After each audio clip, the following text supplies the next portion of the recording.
Hi, John Sartin here with the Rio Grande Jewelry Tech Team. Today I'm here to show you how to change the brush in the mini drill press.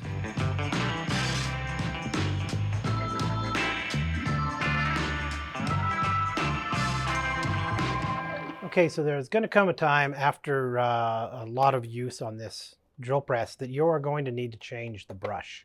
Um, what the brush is it's a little small block of it's carbon and graphite that's connected to a spring. And what this does is it actually makes the electrical connection between basically your electrical rheostat and your motor on the spinning shaft. So this is designed to make that connection onto a shaft that's spinning in one direction.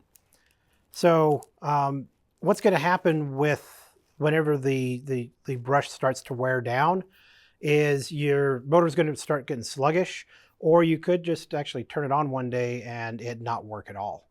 And so today I'm going to show you how to pull the drill press apart and replace this brush. To do this, you're going to need a few tools: Phillips head screwdriver, 2mm Allen wrench, and pair of safety glasses, and actually the part itself. So that is the motor brush for the electric drill press. And with these items, we can get started. Okay, so the first thing I'm going to do, I'm going to put on some safety glasses, and I'm going to make sure that the drill press is unplugged. Then I'm going to remove this top cap. And to do this, you need to squeeze on either side of the cap in and pull straight up. And you see these little hooks right here actually hook onto the motor or the drill press body. So whenever you squeeze that, it can release it and pull it up.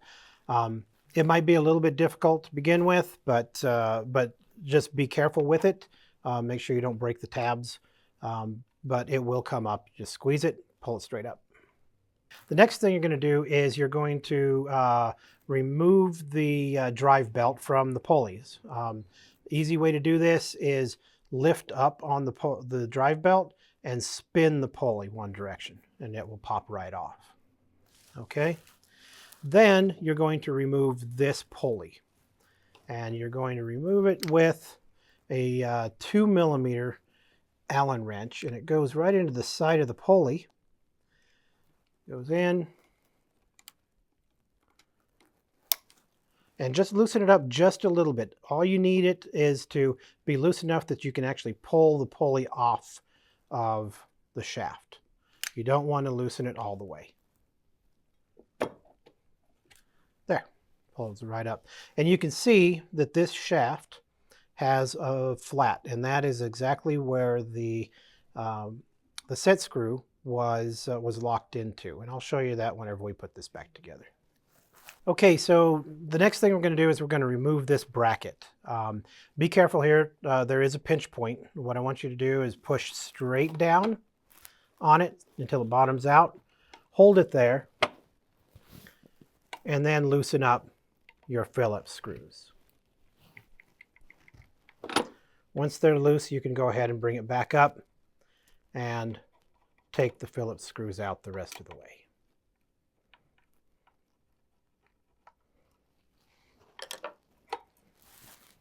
Okay, you can go ahead and pull the motor out right now. Now, don't pull it too far. You don't want to stretch these lines here. And what you're looking for is you're looking for that little cap right there that has looks like a Phillips head, will accept a Phillips head screwdriver. That is, underneath that is where your motor brush is. And you're going to remove that cap. Now, be careful here. Remember, there is a spring and it is under spring tension. So have a hold of that cap. And then you can go ahead and pull your brush straight out. Okay, and there's your brush. Now, this brush doesn't need to be replaced. If this brush needed to be replaced, it would be much shorter. Okay, you can see from a new one in the package that this one is not worn that much. So we can go ahead and put this back in. On a new brush, you don't have to worry about the orientation, but if you take a brush out, you need to make sure that you put it back in the way that it came out.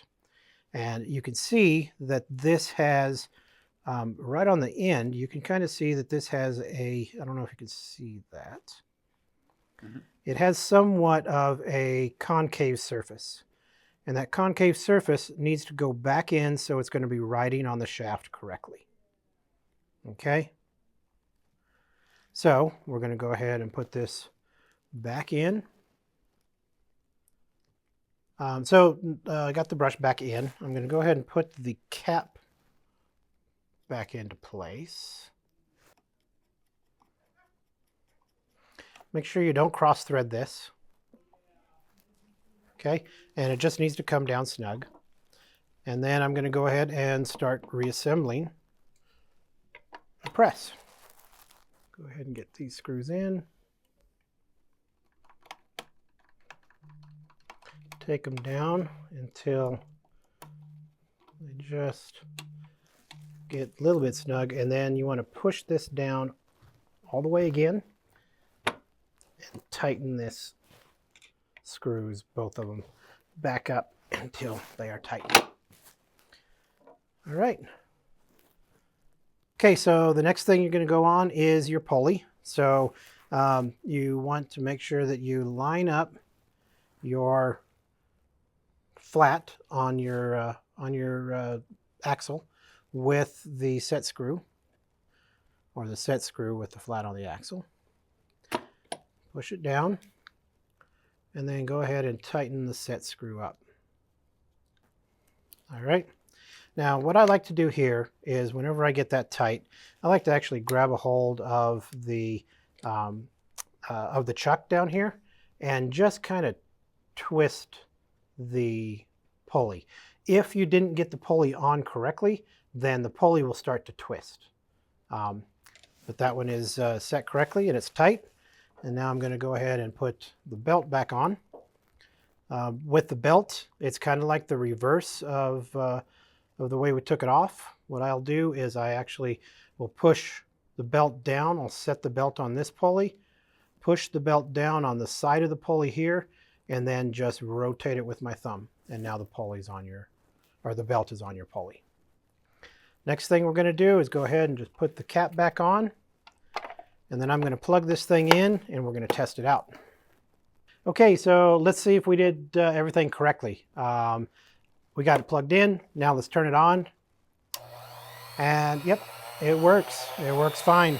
So if you did something incorrectly, you would definitely know it now because it wouldn't work. So yeah, that's changing the motor brush on the electric drill press. It's not difficult. A couple tools, a little bit of time, and you can have your drill press back up and running. If you have any questions or need any help with this process, don't hesitate, give us a call.